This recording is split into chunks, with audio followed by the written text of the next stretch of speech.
last election takaona muchifamba makarova yellow muchisimbisa triple sim simbisa vachamisa ndaziza kuti chaende ikoko. sambe No, there's appreciate my youths ndofarira kusumudza my youths. I don't do it kuti ndi recognizwe kana nditendwe. No, ndozviita because I feel joy in doing that. But kokamba kwenye sekalasi last time ndamunhu takuzoma this achibva ona colors and magic na offer izvi zvakamira sei are in good books na sekalasi kana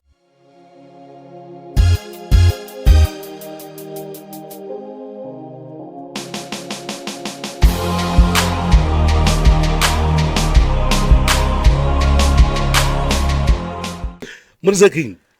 Blessings. Murisa upenyu. Nice. Ichi ndo chinyowani kaichi. Chinyowani ichi. EP nyowani rinonzi Mixed Emotions. Mixed Emotions. Rine 5 matrix. Alright, saka rakaproduced nani? Rakaproduced ku Mount Zion. Mount Zion. This is sort of T-Man. Yeah, so I just want to say give thanks to Mount Zion Records T-Man. You know, pa vanhu vandakashanda nawo mu industry. I believe kuti One Love ina T-Man yakanyanyisa. Alright. It too much. I really appreciate that man. Ani love isi mu world muno. Pure love. 1 in a million. Yeah, man, 1 in a million king. Yeah, so I just have to appreciate that man. No, man, true. I do appreciate that man. Yes, vanhu vane love variko king. But pane vanhu vandakashanda nawo inini. One Love yake iri too much. T-Man akanyanya. Ya kwandiri jamani yakanyanya. Anyway, big up yourself T-Man. Kuma collaborate na wapo. Pana collaboration na Silent Killer. Song inonzi kungetakafa. Then tine collaboration na Mike Ainiti song inonzi kungechisale.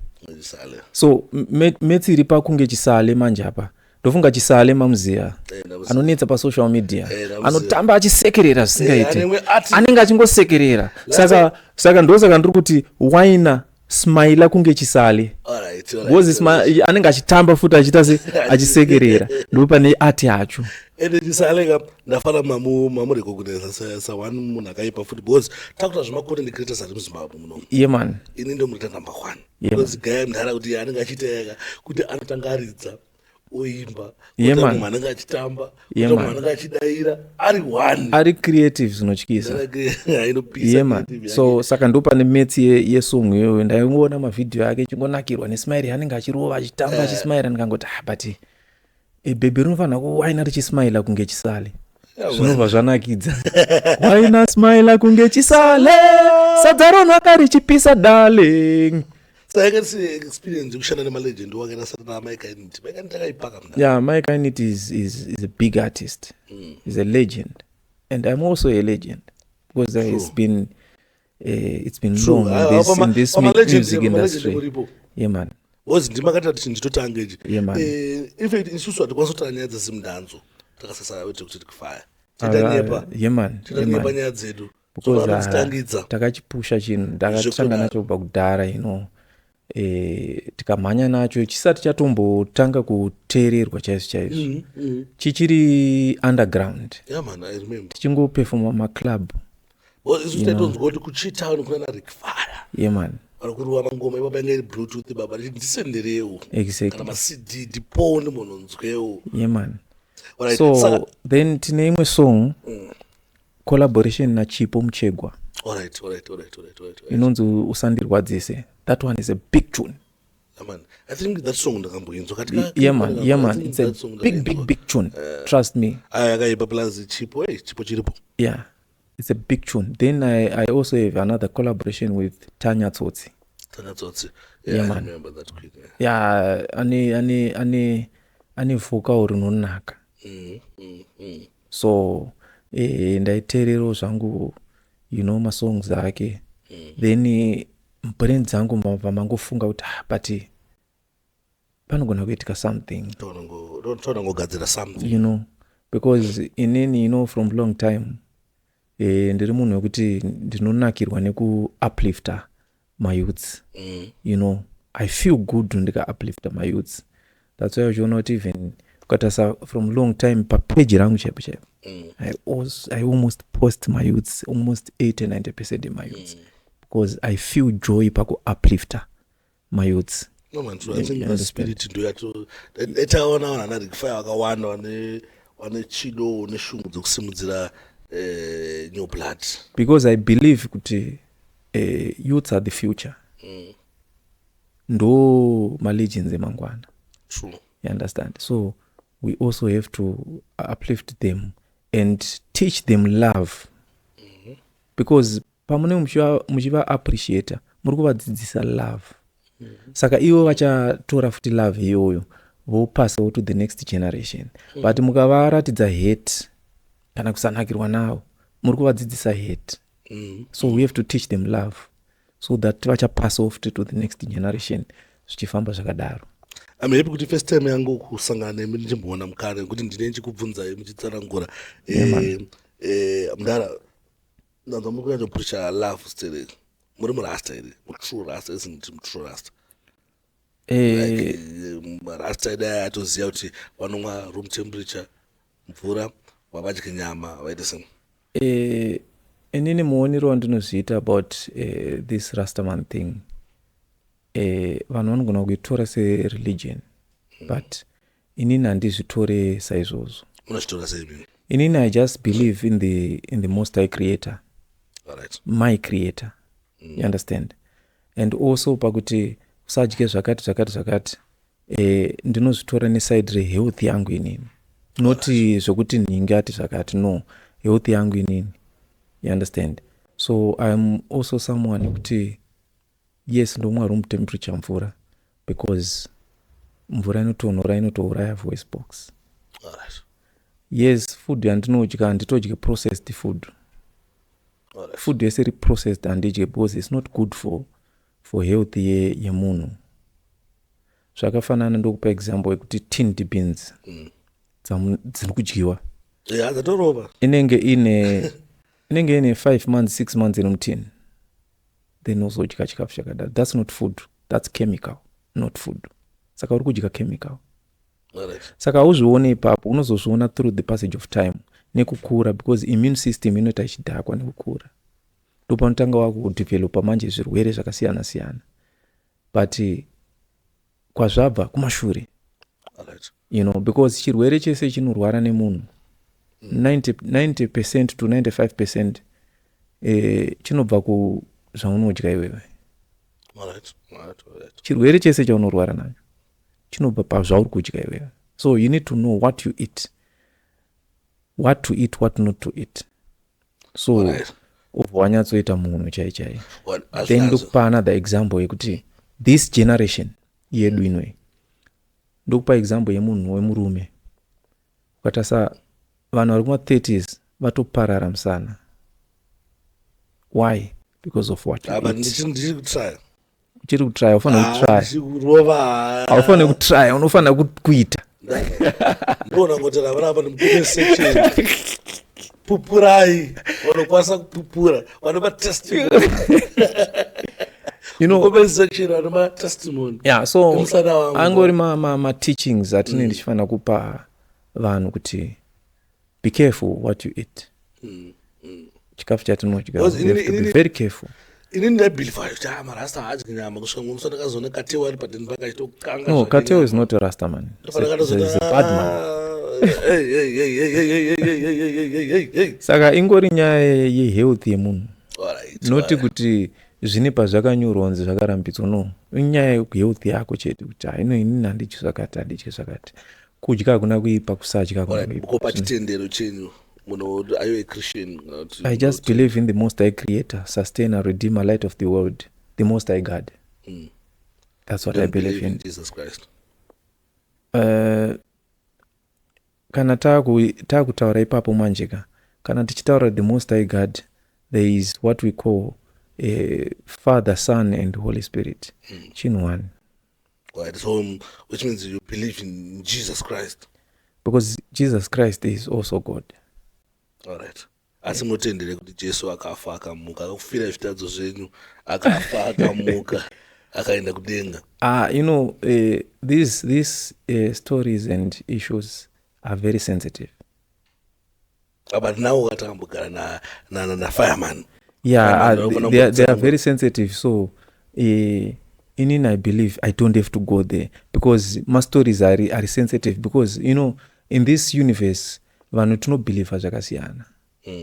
But now saka pakubhilivha zvakasiyana kwatinoita inini manje as a musician as a munhu anoimbira vanhu anoteererwa nevanhu toteererwa futi nevanhu vanobhilivha zvakasiyana.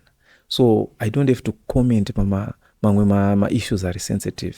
But it's good kumasiya akadaro. It's good, but right now tofana kuziva kuti bozi isusu katakata sarikfire andika rikfire munhu wedu isusu mafans yanyu andika tida kuziva kuti but pazvinhu zvinoconfuse izvi mukuru vanobhilivha wachinhu zvavafana nyaya yemadrugs cheche inotoconfuse because tina vamwe vanhu futi vanonga vachitonakirwa nawo madrugs aya vanonga vachimaita but toda kuzonzwawo kuti pfungwa dzafire president dzinoti chiyo panyaya iyi. So nyaya yangu panapa ndeyekuti isusu semafans enyu andika tinoteera music yenyu tinokufarirai toda kuziva kuti panyaya yakaenda seyajesu iyi imi munoitora sei, muona jesu munobhilivha kuti jesu akakufira here pamuchinjikwa. Inini chandokwanisa kutaura ndechekuti I believe in the most high creator, sustainer, light of the world. Ndo zvandinobhilivha inini. Handikomende kuma-sensitive issues. Alright. Nanga kumusik. It's okay, it's fine. Yeah, I know. You also need to understand kuti wakagara ne very wise man. Very wise. So I know what to say and what not to say. Alright. It's okay, my father. What atizogere pa music. Yeah, man. I know kuti mamshita kuti mune love nemaghetto youths, kusumuka kwamaghetto youths. Yeah, man. I still remember mamwe days so mambe mavhara studio. Maezi Records ichiriko here, ichikufunction here zvakamira sei? Maezi Records takamboivhara. Alright, why? Takamboivhara, mukurarama mune zvinhu zvimwe zvinozombokanganisa ma-obstacles, ma-stumbling blocks, Saka takamboivhara Maezi Records. But pamberi apo tine ma-plans ekuivhura. Yeah. Alright, because kuna maweeks akawanda atakatonzwa from Maezi and aito nemamwe maghetto youths akawanda atakaitonzwa pamaezi Redeem but akanzwa maweeks akawanda angabva from Maezi. Saka ndakazongoona zvangomira so. Takambovhara studio but still tichiri kurarama, tichiri kupiwa upenyu naMwari. So anything is possible. Alright, ko inondara pasimdanzo makapinda sei chini chibozi izvo chinjakunakidza. But ndine stress yoda kuziva kuti but vanhu vakapinda chinhu chisachakunakidza so bozi chinchane mari katenda maghetto youths atikutoona wakachinja life nenyaya yemari but ndimba makapinda muchinhu chasina kana sendi. Ndakazonzwa kuti chii chakakuinspire kuti musvike pakuda kuita chinhu chekuti tese tikunyatsoziva kuti chinhu ichi zvamanje manje hachina chinhu chemari. Ukazvitarisa kuti panoitika zvinhu foundation aibenefite than vanhu vanozopinda chaakutapira. Because chigireda chibenefite murodi because isusu takapave way. True. Tikatsvaira nzira. So mukupave way nekutsvaira nzira paipai you don't benefit because muri kugadzira chinhu vanhu vasati vakubhilivha machiri. You understand? So it takes time kuti uzotanga kunzi waakuita mari. You understand? But kana chinhu chaakutapira wakungoda one song wakutotanga kuita mari. Uda one song wakutotanga kuita mari because chinhu chakutapira chatoputika kudara. Saka as foundation artist hatina kubenefita like zvaakuita mayouths. Ukatarisa even ndokupa example ye-social media. Isusu hatina kugurumwa ne-social media. True. Ndosaka uchiona kuti even ukatarisa ma-numbers ema-social media isusu mamwe ma-legends vakatorowa ma-numbers nema-youths. Why? Because ma-youths angopinda atori mu-social media ari papiki ari mu-social media social media atiri kuputika. But isusu takazozvibatira pamberi but maweeks atorira zvisingaite kudhara zvinhu zvisisiri pahype and music achangasiri panzvimbo kwanaiti maybe sparks upload imwe song you see imwe saka ndo mufambiro unoita chinhu chacho you know but mukufila here kuti mimi wapfana wacho makakurira nzira muri kufila here kuti vari kuedza kurecognizai zvinoenderana personally ini ndakazvimiririra ndisingamirire mamwe maartist zvakafanana nazvandambotaura kuti I appreciate my youths ndofarira kusumudza my youths I don't do it kuti ndirecognizwe kana nditendwe no ndozviita because I feel joy in doing that even ndikasumudza youth akasataura nezvazvo I don't do it for that saka handinei nazvo handitotarisiri izvozvo because ndiri kuzviita nelove handisi kuzviita kuti ndizoonekwa you understand ndokupa maexamples ekuti yes vanhu vanogona kusataura nezvazvo but if you still remember kune vanhu vanofollowa page rangu inini Master H ndakamutaura asati aputika ndikamuposta ndikati this youth is very dangerous watch this space apanoita gori Master H ifa aputika totaura Jamaster ndakamutaura asati aputika ndikatombosangana naye kwa Malon T anopupura Malon T ndikamudza kuti mfana uyu mawani mira uone zvichaitika haana kuita time ndobva tanga kuputika takasangana mutaundi I think ingori blessing handii ndakangopiwa naMwari yekukwanisa kuona nekunzwa because ndikatarisa back then most maartist andotaura nezvavo anozoputika ukatedza trend yacho ndotaura even now you still remember kuti mfana arunzi Madedido I'm the first one kuita collaboration naye ndini ndakamutsvaka why ndakamuona panguva yemaclash ye ndikatoudza boys ndikati uyo mfana akaipa ndobva ndatomutsvaga pandaita collaboration naye after that collaboration ndakazoona akutotoita macollaboration mahombe nanaenzo atoputika zvinhu zvakutofaya but ndakamurecogniza before you understand so ndine nzeve dzinonzwa yeah right Mageto youth Mr President wakutry kuva humble but chokwadi chekuti munofanira kurespecta maelders enyu akakurira nzira isusu hatina basa nazvo zvokuti muchazofilei tichinge tataura zvatataura izvo but remekedzai vakuru venyu vakakuvhurira nzira because ini kudhara nhande iriko ndaiona struggle inga iriko music yaifamba nebluetooth music yaifamba nemacd but wakomana akaramba akajegera vachinobhilivhisa mhene dzanziripo nguva yacho dzisingabhilivhe futi kuti chinhu ichi kaichi chichazoitisa mari kumberi but vaitotukwa nawo Mageto youth mazhinji chinhu chanaka makuona nge maelders asina basa but demamuriko kudhara mayanzoona kuti angari mawari ini mudhara handinyepa mudhara ndaiona nandiri padhuze ndi mnaifarira zvinhu izvi ndaiona struggle yasiyana nezvizvi kuti anyone anogona ngoisa kavideo yake patiktok kudhara yanga iri struggle angari mawani yeah so ndinoda kutoudza futi mayouth kuti no always know where you are coming from in order to know where you are going saka mayouth akawanda haazvinzwisise izvozvo because kana uri pahype kana uri papeak haurambi uri papeak une time yauchazoenda pamoderate right you understand papa panopisa saka ukatarisa kuti youth atoenda papeak anotanga kutosaiza madhara because uri papeak yes ukutorira zvokuti ukatokombewa nemadhara unotonzi ndiwo akaipa but inyaya yekuti uri papeak but pane time ichapera peak you understand so always remember kuti madhara izvozvo hazvichinje I think ipapo anofanira zopaona because Mageto youth mazhinji ka anowarairwa ndoona zvangu vachisaiza topaposti twavo twavanenge vachiisa chichichiedza kuti izvo sakade kusaiza izvo no muonero wangu inini handione sekusaiza but ndinoona sekuti knowledge inenge isati yamo mumayouth because tese takatoita mamistakes tichikura you understand but as you grow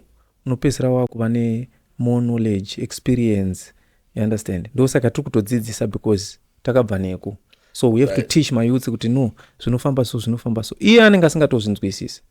Right, tuzati kutaura kuti mungona pamakatanga imi mandika mamusina kwekudzidza ndimakatanga chinhu zvangofanira zvizvi madhiyo epodcasting aya tisu tiri pageneration yatanga nezvinhu izvi vanhu vazhinji havazvinzwisisi zvoona sometimes pakaiswa wawa patanga kuti pazoitwa wawa kati pakaitwa zvoitwa panapa kana pakataurwa zvataurwa ndika vana kuti pazotaurwa zvakati because havanzwisise kuti podcasting chii vanenge vasinganzwisisi but avafanira ndiko mazuva anawo wane kwekudzidza wane kwekuona zvinhu wanga wariko because wanga uri mafans enyu time yacho because you find kuti maartist mazhinji pamaitoperforma varikupisa izvizvi vanga varimo mafans man atori mafans anga ari mafans aitoona zvinhu zvaiitika izvi kutoona kuti zvikufamba so saka vanofanira kungodzidza kuti vasaramba vachiita masame mistakes amakaita imimi ngavadzidze kuti malegend ariko izvozvizvi if you check indofarira vibes kateo pamuno mpaka apabve Dr. Bound Killer apabve maelders because anoziva kuti ndakabva kupi. Exactly. Know where you are coming from in order to know where you are going, because if you don't know where you're coming from you would not know where you are going. It means you don't have no direction. You understand? So appreciate my elders. That's why you're not even in I always appreciate my elders. Ndotoziva kuti pese pandaenda Temple Man. Why? Because ndiye akandibvisa pandanga ndiri achindisa parimwe level. So I always appreciate kuti no uyu munhu uyu mawani. Asi ukama wende naTemple Man wakamira sei because inini from machikaneta history wakamira manager wenyu then mamazombo bridge contract izvo ukama wenyu wakamira sei na we good 100%. So kuti ndikatoda kuti toda kubudisa project the first thing chandinoita kuenda kwa Temple Man. Rasta toda kudai Temple Man ovandipa wisdom because munhu ane wisdom yakanyanyisa iri too much wisdom iripo saka we are 100% good. We are good friends. He's my mentor. You understand? Big up Temple Man. Ama elders inini hanguvu ndo vanhu vacho vakatanga kusimudza zemudhanzo kuonera chini kuti chinhu chakaipa before even vanhu vangatadza kurecognize but Temple Man ndiye akasimudza zemudhanzo. Ndizvozvo tingade kutenderera Temple Man ndiye akasimudza zemudhanzo. Ini ndakaona chakaitika ndekuti ona Temple Man ndo vanhu vakatanga kusimudzira chinhu kuti chisvike kuno bosi chitika ndekuti vamwe vakazochibatira padenga ngati zvine mageneration kazvinhu izvi bosi zvine generation yana Temple Man kubva generation yakazouya pamberi pacho ingenera na Fandan mukauya imwe generation unenge ichiuyawo zvingofamba zvakadaro zvichikwira but Temple Man anofanira kupiwa sando dzake nemaruwa akati mupenyu because is one elder wekuti akatanga kubhilivha muchinhu kusamari yake pachinhu. Man Temple Man akatanga kubhilivha muchinhu. Temple Man aisumudza mayouths. Temple Man inini aigona kundipfekera pandisingakwani zvekuti ndonyatsoona kuti pashuwa apa handikwana but ndaiswa ipapo. Inini ndakatanga kuita mbiri ndisati ndane hit song ndanda kuzivikanwa kuti kuna rectifier. Why? Because I was the best performer. Saka ndaenda kumashuwa ndaipfekerwa na Temple Man chinokwadza vanhu rough mix but ndansina hit song so I was popular before hit song. Ndanda kuzikanwa yes ndine ma good songs you know plus I was good pa performance. Saka ndakatanga kuita mbiri ndisina hit song. Hit song yakazouya ndatoni mbiri kudhaya ndato mustreet kudhaya. Wait ndikona zvizvi ndamona muchati madadiro makamuona ngwe macup clash zvemacup clash zvezvo mukuzviona zvichiendesa zimudhanzo kumberi here kana kuti zvikutoiuraya because ndinonzwa vamwe vanhu vachiti izvo zvemaclash zvenyu zvinouraya zimudhanzo vamwe vachiti zvoendesa kumberi saka imi musa elder munonzwisisa nyaya idzi. Unoona chinoitika manje zvinoda zvinhu zvese zvinoda uchenjeri. Why ndichidaro? Ukaenda paTikTok right now unoona munhu achiti mvura iyi haisipo mukamwa mvura munozodai mumwe munhu obva aposta vhidhiyo akati mvura ndo chaiyo. Saka ziva zvekuteerera because vanhu vagara vanotaura zvakasiyana because we are human beings tine pfungwa dzakasiyana tine maonero akasiyana. You understand? So pachinhu chese chinoitika pane vanopikisa pane vanosapota. But now tada kumbonzoka pfungwa dzelegend. Inini muonero wangu ndewekuti zvemaclash izvi zvinhu zvitori bhoo pakuti mayouth mangana ari kurecognizwa through maclash. Boza vazhinji kuti after clash yacho hapana futi kwazviri kuenda. Vamwe vanenge vachitaura izvozvo nemumwe muono. But mayouth ari kurarama, mamwe mayouth ari kutorarama, ari kutokwanisa kufidha mhuri but vabuda mumaclash imomo. Bozi ndokachita argument nemabhoys rangu so chiti right ngatimbocalculate wafana kutotora mari after clash. Tinana mfana Julius Praga. Tina madedido takatanga kumuona payo baba izvi life yake yatochinja ndaitoona na howe huru ana ngwere kwa mtoko wachita patozi kusasa South Africa tina ulengende tata umuziva kuma clash koko but na akuita tina mfana uyu Mauto ananzani kona ngale yaman. You see, so it's a good thing. Even ma clash yato katanga kona free na hanza nopana uyu anitanga sauro futu mbida ji. Yeah, exactly. Kuna maclash mamwe kudhara analibo takwazira kuma clash koko. Exactly. Saka zviri kubatsira ende ndo yacho inonzi dancehall. Ukaenda kuJamaica chaiko chinonzi dancehall ndiyo maclash iwayo. We need that kuti dancehall isumuke. Why? Because maclash aya ndo zvinhu zvinotaurwa mustreet. You understand? Kuti ningi na ningi maclash ndo nyaya dzinenge dzichitaurwa mustreet. You know, ndosaka uchiona kuti pamashow emaclash anoputika zvisingaiti. Because zvinhu zvinonakidza kuona vanhu vachidzorera namalyrics vachi, you know, entertainment. So we want that muindustry because hatingafambi same road. We need maavenues akasiyana-siyana. Vachito zvavo zvari kuita vemaclash vachito zvavo zvari kuita kukura kweindustry ka. Hatingati tese ngatifambe neroad no. Ngatiite maavenues akasiyana-siyana. Vachita zvavo industry ichitokura. You know, because why ndichidaro? Kune maartist ari good pamaclash chete. Asitori good to somewhere else. Saka tikamisa zvemaclash izvi. Tatonyerera kuti yeah man, Ninja Man ariri mustreet. But ndiye aitonzi Mr. Sting. Abata mezi yacho. Saka zvemaclash zvitori nemaartist acho anoto yokuti ukamuisa pa clash anobvarura vanhu but mustreet anenge asingatorire. Yeah. But kama wenye na sekalasi last time ndamunza ngoma this achibva na colors na magical na offer izvi zvakamira sei are in good books na sekalasi kana kuti yeah zvezve zvinhu zvakatongoitika phase yacho ikatopfuura. You know, muindustry zvanambotaura zvezve kuti we learn as we grow. Pane zvimwe zvinhu zvokuti unotoitika mukukura because unenge usina knowledge chaiyo and unenge usati wanyatsoone wise mind. So pane zvimwe zvinhu zvaunotoita kuti uzoona watokura kuti but zvikanzi zvinhu izvi zviri kuitika nawo ndingazviitere no. You understand? Saka iphase yakatopfuura. Even ukatarisa kuti last time pane song yakabuditswa na Bandit mambo ndi mambo. Ndakatotook over song iyo.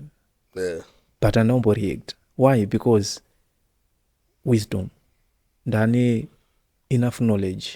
Kwenda musina kureact. In pepa ndakatona ngevanhu vakatotuka vesana sekalasi vakatotengesa dance because mafasafana kunyarara mahwana ifana bvatanga pakaisiti nepfungwa dzedu mune hondo. But manje where is chichi Magical waka but handina kuona benefit yazvo kuti ndo react and ini handina kutora handina kuita hard feelings. You understand? Because ndakura ndamature German but dai kwangu uri kudhara ndaimuka makuseni patone 2 mangoma 3 but now you know samukuti nekukura uko makusiya culture makusiya dance no those andati we learn as we grow. Kufamba kwenguva unenge uchikura unenge uchimachuwa. So pane zvimwe zvinhu zvekuti now pane zvimwe zvinhu zvekuti ndaakutotya kuita zvandaita kudhara. Pane malyrics now ekuti handichakwanisa kuanyora kana kuaimba kana kuarekodha, but kudhara ndaikwanisa kuaita. Why now? Because Makura. maturity. Makuitira vana here, makuitira chii? Maturity unenge wakufunga zvakawanda nekuongorora zvakawanda nekuobserva zvinhu zvakawanda. Saka pane zvimwe zvinhu vanenge wakutanga kuzvilimita because of growth. Understand? Right. Ndosaka zvinzi we learn from our mistakes. Vanhu vakasangana sekalazi munokwanisa kuti ulinga. We good. Ndofunga takatomboita song tese, I think 2 years ago. Titori nesong tese takaita we good, everything proper. Alright. Ewo, pakanaka. Wati ngatipinde ndofunga last election takaona muchifamba makarova yellow muchisimbisa triple simbisa vachamisa. Ndaziza kuti chaenda ikoko. Ndachangosvika. No, this is I'm a musician. You understand? So ukatarisa iwewe pandakaenda ndakarova yellow paipa. Ukatarisa maperformance ese. No, satasvika ikoko. Makaita video live. Maka video kanakaona, so I was nichitoona makapfeka yellow ikazati no ichi movement ichi noshama kutofamba nacho besides zvekuti tasopukwa tasoperforma tasoita sese but mairatidza kuti chi movement ende ndakaona ruoko rwenyu futi rwakadaiwo on that video. Hakuna zvinhu zvakadaro. Amuna mna mambo support akazati muku pavideo pacho makatanga kubuda makapfeka yellow. No, ndakangobuda. One point akone makatopfeka triple C. Okay. Unokwanisa kundibuditsirawo picture iyoyo ndokupa kana $500 yande ndakapfeka pakanyorwa kudaro.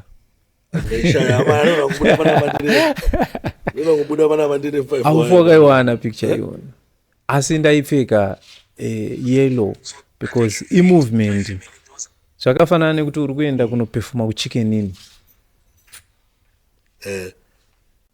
Kutsanangura ndichiita basa rangu panapo. Zvakafanana nekuti uri kuenda kunoperforma kuchicken inn kana kuti uri kunoperforma kuapostolic faith. Apata mezi yacho ndo kufamba kwazvinoita, but still it's life. Ifezi inotongouyo ichipfuura zvichienda zvakadaro tichitongorarama tichienda. Wasamu kuti mimi makaenda pakuya nekuti mama because inisokona kwangu ndakaita pepe ndaifollowa zvinhu closely ndaona vanhu triple C vakatonota no but fire atora position yekuti akuti support panapa. Saka izvizvo pamaradeda takuita anofana kuva part of zvinhu zvedu because anoratidza kuti mumwe wedu and I'm sure kuti matorera vakakuitai vaiti tikudyane mumwe wedu. I'm a Zimbabwean. Saka ungave wechi tiri vamwe chete. But kuti mumwe wedu ari kusapota gwara ada kubvisa utungamiriri kukutonga. Kwavakuenda uko masha.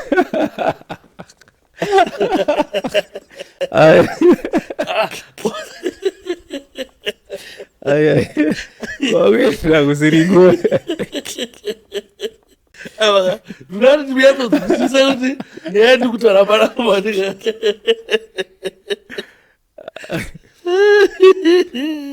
no uona kuti inyaya dzakatongouya dzikapfuura saka taakutongoraramawo tichitenda. Ndiwanisewo inonzi chi haufa ukawana zvinhu zvakadaro. Ndiwanisewo 500 yangu. Hakuna zvinhu zvakadaro. This one. No, haina kunyorwa kai. Ine face yakanzi vote Nelson Chamisa. I think unoisa pascreen unoyatsona ndikuti save 5 wire panapa. Aiwaka. Iyo zvangofanana nekuti chi?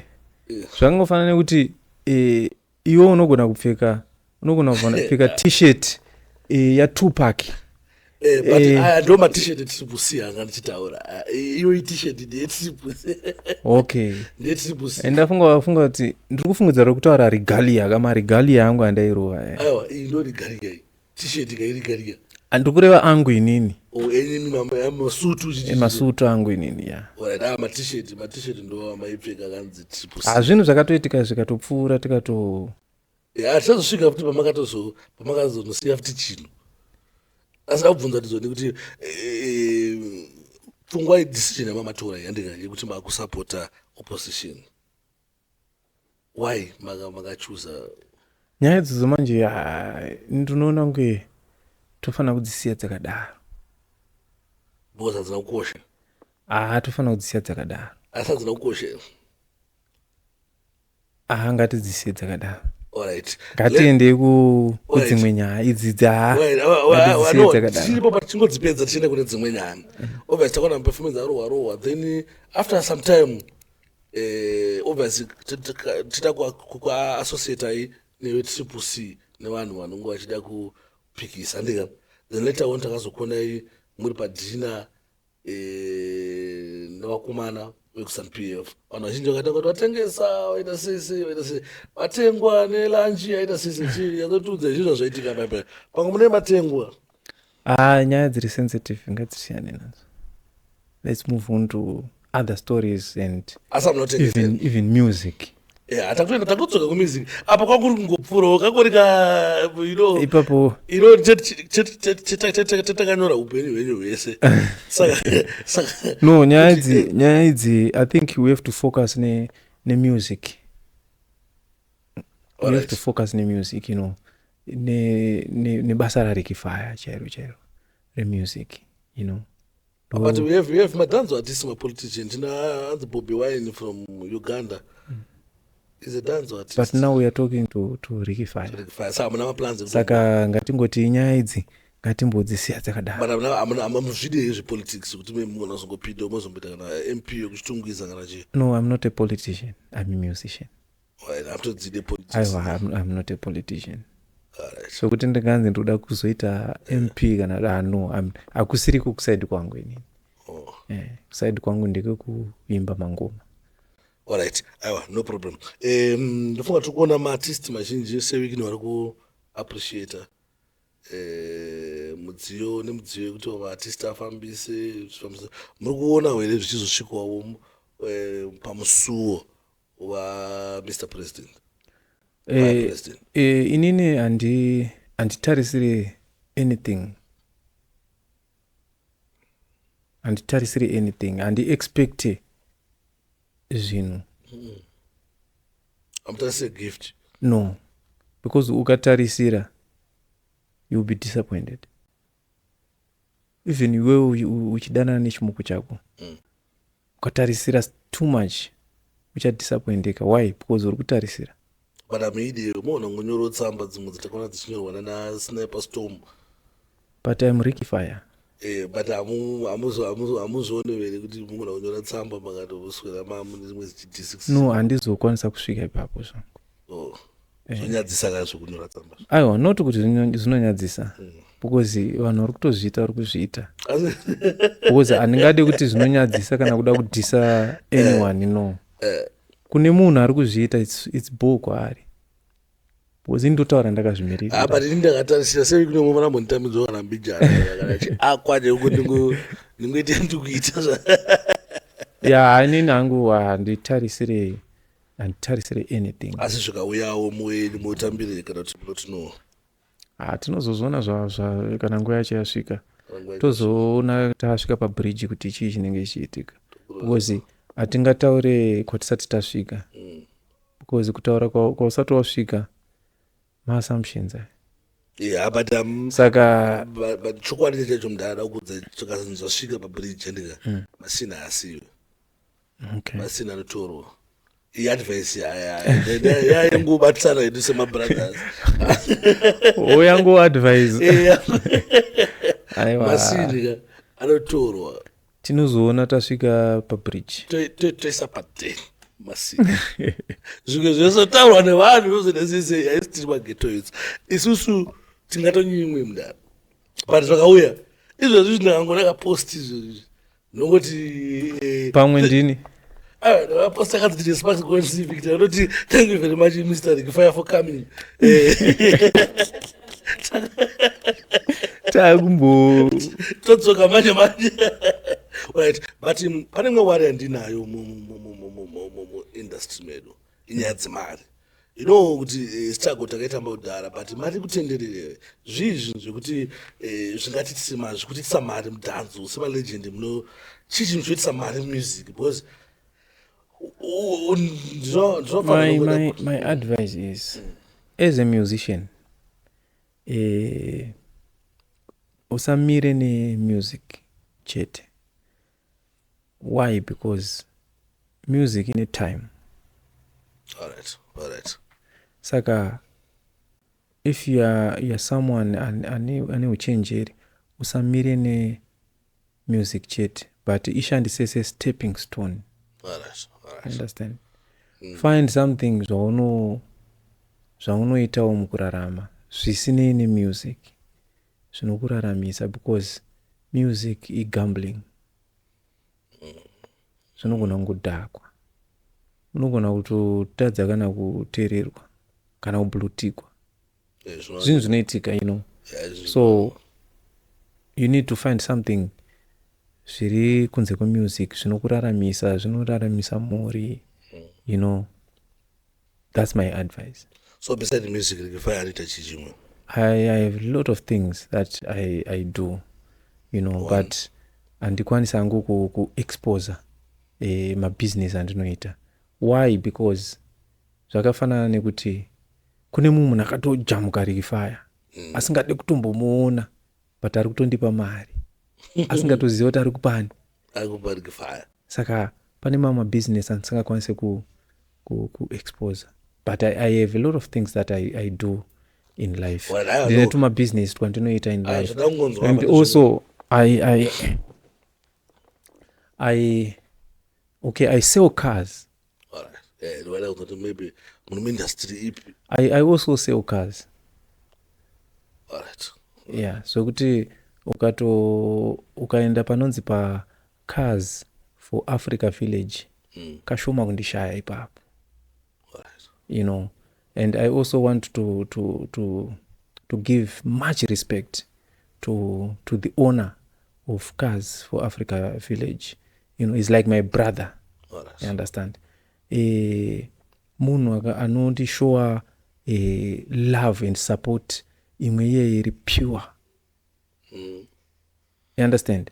Munhu wekuti ndikaita zvinhu zviri wrong kana kuti ndikuda kuita zvinhu zviri wrong sugar kote anokutaura kuti baba moto mirai izvi, baba moto izvi it's wrong, baba moto musafambe nenzira iyi, famba nenzira iyi. You understand? And munhu anosupporta maworks angu to the fullest. Even this project Mixed Emotions, even launch yandakaita is part of my sponsors ezvese zvandendichiita. Yeah, anonzi Boss Roy. So I just want to say big up Boss Roy. One love, one heart, one destiny. Much respect to that man. Understand? I have to appreciate that man publicly. Because support anondipa it's too much. Munhu wekuti right now ndikapinzira phone. Vanhu vane mari havabate mafoni kazhinji. Unogona kutomufondera 3 days asingabatike atongori busy. But munhu wekuti even akaona missed call anofona big fireman, baba moto kuribo. Saka munhu akadaro munhu ane love newe, havasi vanhu vese vakadaro. Understand? Ndapaona ipapo. Right, pamixed pane mavideos atingatarisa. Pari kuuya mavideos ari kuuya ipapo totodonhedza mavideos very very soon, hapasina kana madays. Because ndakaona ngamazimbabwe ndinoona stereo kudarika even nowadays because tikunakidzwa seka mafana taona zvabuda sei njena nangu aripo saka ndikuona nge plus mavisuals agara anopushawo maworks. You understand? So mavisuals ari kuuya very soon. Tichatotanga kutokupai madates very soon ekubudisa mavisuals. Saka vanhu ngoda kufollowa pasocial media inoti makanonoka kuenda makazoenda ngwadzaenda but muripo kaizvo zvizvo vanokubata papi Rikifaya Music. kwese it's Rickify Music. Facebook, Instagram, TikTok, Twitter, it's Rickify Music.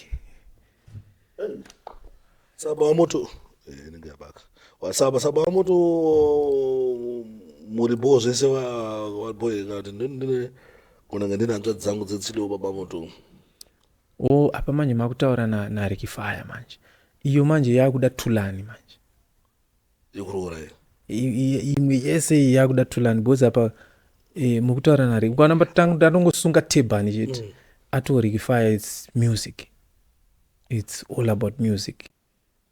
But Tulani munozivana naye. Tulani manje munoima kuzototi. Asi munozivana naye ke Tulani munema but manje anozoti ko yo wangu wakundikerura sei. Wangu kutaura naye. Izvo azvinenewe kaizvo. Saka mukazobata Tulani naye wanu kuonesa. Ko kama wenyu na anzani musikana makamwemba naye maitse angaipa Angel P wakamira sei. We good. You're good. Right. Vari ku Angel P. Asi chokwadi ndimemanya. You know what zvinoitika mu industry. No, because this is now part of music industry. Zvinoitika music industry. Zvakafanana nekuti Bev. Munhu wese anotofunga kuti aidaisona Bev, but it's like my sister. You understand? Because of the video, because of saka tatonzwa nazvo tazvijaira zvekuti ukaita zvakati nanhengi vanhu vanotanga social media. So it is what it is. Kutongozvijaira nekuzvitambira because ndo zviripo. Hatichaite my hard feelings nezvinhu zvakaita zvekuti wataura kunzi wakati wataura kunzi zvakati because tazvijaira. Asi bvunzo wangu kaongorwa kuti zvoni naye maimhanye. No, yanga ingori music industry. Music business. Hapana zvimwe zvinhu. Hapana zvimwe zvinhu. Music industry, music business. Ndokutaura kwechi vanhu vagara vanotaura. Vanhu vanoda kuzotungamidza isusu but pavanonga vachitaura ukadii. No, vanhu ndo zvavari. You need to understand people. You need to understand a human being. Vanhu vanotaura. Munhu asingakuzive iwewe anogona kutotaura kunge anogara panext pako. But asati ambosangana newe haatozive kuti unoita nezvei, but anogona kutaura zvokunge anotokuziva in person. So ndo zvazviri, it is what it is. Indotombovhura profile yemunhu napa social media pamenoti haidzi mataradzi kuti dziteketa yakura nadzo ndo zvazviri kuti arizotorare first time yakusangana nemunhu iyeyona ndo zvazviri. So it's life. Thank you very much mukuru nekushare zvakawanda ine ndafara kukuona panapa kuti kusvika kwenyu panapa kusvika kwemalegend panapa mune matowedzero CV redu takutokwanisa kutotinyora kuti zvone takamboitawo interview. Yeah man. We give thanks, I'm very happy. Tino appreciate Asterek, nekuuya kwandatoita ikoko ndino appreciate zvakanyanya because kuside kwangu futi tese tino appreciate because inini ndichitopusha futi maworks because ndichitoziva kuti Sparks ari kupisa saka kupisa kuruta Sparks ndikaenda kwa Sparks vanhu vachandinzwa, vanhu vachateerera. Ndofunga ndakatombokutaura nemi last time. But inyaya yekuti inini I believe kuti everything happens for a reason. I'm a spiritual person. I'm very spiritual. So I understand kuti the spiritual controls the physical. Saka pane zvimwe we don't force things. Because zvinhu zvine nguva yazvo. So kuti ingadai ndakauya time yandada kuuya. Pamwe ingadai siri kupusha mixed emotions. But ndakutori pusha panapa because paipa hatinozokwanisa kubatanawo nemabasa. But kamchiti muri spiritual muchida kwedza kuti chipo ndodzoka atora sunzukisisa. Kamchiti muri spiritual mukwedza kuti the thing is life is spiritual. So as long as you start to understand deep into those things, ndopandotanga kunzwisisa kuti the physical is the secondary issue, but life is spiritual because spiritual side ndo control physical. Alright. So you also need to activate your spiritual side of life. Alright. You understand? zvakafanana ndokupa example yekuti munhu ari kwaMutare anogona kuroya munhu ari kuHarare. Why? Because life is spiritual. Zvinhu zviri spiritual. Ndobva ndakupa example yekuti munhu anokuroya iwewe kana kuti anokukanganisa, kana usingabhelieve hausati wa spiritual. Munhu anokukanganisa iwewe kana kuti anoda kukuvhiringidza, anotanga kukuvhiringidza spiritually, zvozomanifesta physical, but zvaitika kudhara kuspirit world. You understand? That's why munhu uchirota zvinhu zvichazoitika. Iwe unogona kutorota ma1 then you pray and cancel ma1 aya. Zvatoitika muspirit but wakuzvikancela kuti zvisamanifeste physical. Saka zvinhu zvese zvinotangira kuspiritual realm ndokunotangira zvinhu zvese. Zozomanifesta physical but zvinotangira kuspiritual realm. That's why uchizoona zvinoitika kumberi. Zvichazongomanifesta but zvatoitika. But I'm not believe that you are. Yes, I do. Variko. That's why uchiona kuti unotonzwa kuti nhinge aroyiwa ende uchitoona zveshuwa kuti munhu aroyiwa izvi hazvisi normal. I think this clip ndofana kutumira Tinashe Mutaris. No, varoyi vari kutoroya vanhu. Because Tinashe Mutaris anoti zvoni hakuna varoyi. Jamani, varoyi variko. Boss Tinashe, but notaura nyaya idzi kuti varoyi variko tichienda vanhu vari spiritual vanenge vachirapa vanoti haana sparks vatonyorwa. So at least you want to go from chi. Varoyi variko jamani. Kwete zvekunyeba, kwete mbichana. Hanzi na Boss Tinashe Mutaris hakuna varoyi. But ukatanga kuunderstanda zvinhu zviri spiritual. Jamani, ukatanga kuunderstanda zvinhu zviri spiritual, then utanga kuenda deep into spiritual things. You know, you start to understand a lot of things. Like ndokupa example yekuti unozviziva here kuti through deep meditation unokwanisa kurota wakamuka. Unokwanisa kurota iwewe but wakamuka. Uchitorota but uri aware. You understand? Unokwanisa futi iwewe kuti uri kurota but in your dreams unozviziva kuti ndiri kurota. Because we are deep into spirituality. Uri kurota, handiti, uri kurota iwewe. But over wazviziva kuti ndiri kurota, uri mudream imo. Then you understand, no, I'm dreaming. Example, uri kumhanyiswa iwewe, uri kurota uchimhanyiswa, right? You are deep into spiritual things. Then you realize, no, I'm dreaming. Now I don't have to run because ndiri kurota hapana mawana apa. Ngandifese vanhu ndipedzerane nawo. Because ndiri kurota handikware handite sei. You know, zvazve muspirit izvo. Amamwe malevel. Hauchatotiza, wakutorwisa, wakutoataka vanhu, wakutokunda vanhu because hakuna Jesus Christ. Hakuna chinokukunda iwewe kana wa muspiritual realm. Why? Because iwe ndiori powerful but fear ndoinoita attack because you don't know kuti uri kurota. Saka unenge une fear kuti maiwe ma1 ndaparara pana.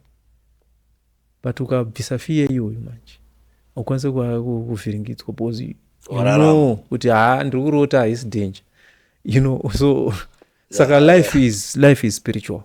Everything, even miti is spiritual, mvura is spiritual, everything is spiritual, everything is energy. Yeah, that's how it works. I think tofana mbodaidza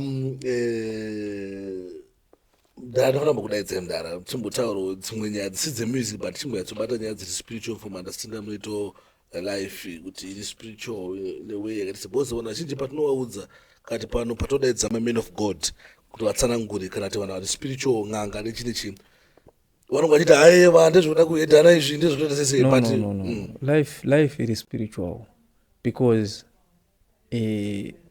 alright Sparks, iwewe kana uchitaura kuti ichi chii chako chawakapfeka ichi unoti chii changu ichi ihembe dzako ko ichi chii chako ichi iruoko rwangu iruoko rwako ka iwewe ani ini Sparks ani sparks ani because iri ruoko rwako iyi bhodhi yako idzi bhutsu dzako iyo imota yako aya maglazi ako iwewe ani. So life is spiritual because the real you I cannot see you andikwanisa kukuona, ndinokwanisa kuona your shell, your body, but iwewe uri kutaura ndikwanisa kukuona because you are spirit. That's why uchitaura kuti chinhu changu chakati changu iwewe ani, that inside person. Yeah. So pane wisdom ndamanza muchitotonesa. Yeah, saka life is spiritual because there is that inside person. So it's just a shell. So it's just a body. Do you believe in prophets? Prophets, yes, I do because in prophets. Prophets, yeah. Yes, I do because iwewe you can be a prophet. Iwewe pachezo akunokwanisa kutozviprofita. Why? Because topanda mbotaura the importance of dreams. Because hope dzako yo is the greatest prophet of your life. Yes. Because hope dzako adzikunyepere because it comes from your higher self. And your higher self knows everything. Your higher self inoona in the spiritual realm. Saka hope dzako ndosaka uchiona unogona kutorota zvichatoitika. Ndakazvirota. That's prophecy. Because zvinhu zvaitika zvawakaona kuti that's prophecy. Saka munhu wese anokwanisa kutoprofita. And I think munhu anogona kuprofita asasiri muprofita. Munhu wese anokwanisa kutoprofita because iwe ukatorota kuti fireman ndaona waita mari ndobva ndaita mari, watoprofita. Alright. That's prophecy. Right. I think what some don't believe what takafa tichenda upi. Izvo zvakuda akamboenda. From your knowledge, I know kuti munhu ano researcher, munhu ano understand that life is spiritual, which means pane zvimwe zviri mysterious zvatogona vanogona muchitonzwisisa. Takafa tichenda kupi. Izvozvo zvinotoda munhu akambofa. Because hakuna akambofa akamuka.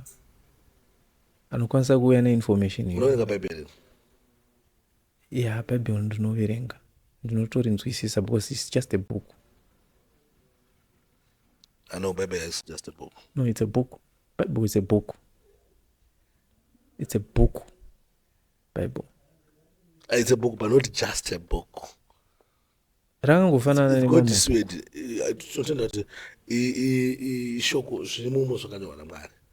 Inspired by the Holy Spirit. Yeah, let's not go there.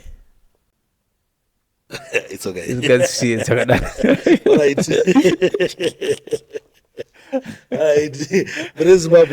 Alright. Anyway, nana kutenda zvangu kuti maita basa matishanyira tinge tichikurukura tichishare wisdom. Nekuti it's musical but somehow mari njere dzekunzwa nekutobata zvanga muchitaura anonyatsoona. Vamwe vanokwasingazi life is spiritual, vanokati kuti tongorarama takafa taenda zvaitika ndizvo zvomusi wacho, but vanhu vakaunderstanda kuti life is spiritual, vane mamwe madecision vanotanga kutora ari zviri wisdom, vanokwanisa kutanga vadila futi nenyaya dzechi the spirit asati auya physical. So, yeah man.